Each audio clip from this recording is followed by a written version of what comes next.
Noong dekada 60, sumikat ang Love Bus, ang kauna-unang modernong air-conditioned bus system sa Kamanila. Ngayon, muling ibinabalik ni Pangulong Ferdinand Marcos Jr. ang makasaysayang proyektong ito bilang Love Bus Revival Program na gumagamit na ng environmental-friendly electric buses. Tangkilikin po ninyo ang ating bagong Love Bus para makabawas pasahe at makapag-savings ng konti, mabawasan ang traffic, mabawasan ang pollution dahil nga electric.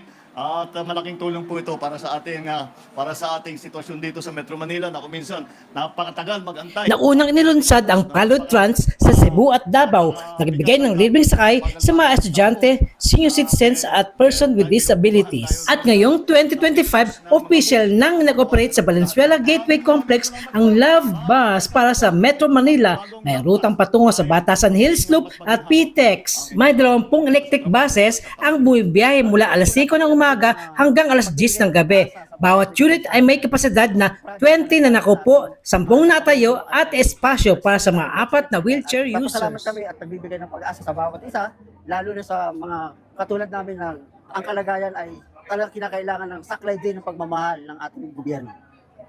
Sa katulad ko na isang wheelchair user, malaking tulong ito kasi bukod sa meron siyang rampa, meron din kaming sariling space para doon. So maraming salamat po mula sa aming grupong May Kapansanan. Maraming salamat po.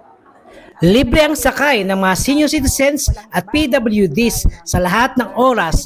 May diskwento para sa estudyante at libreng peak hour rides para sa lahat.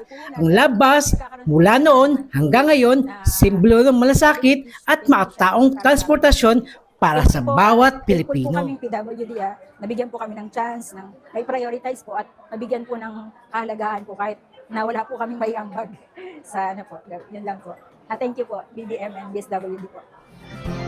Ito si EJ13 Vlog, ang vloggers ng bagong Pilipinas, nag-uulat para sa Radyo Pilipinas.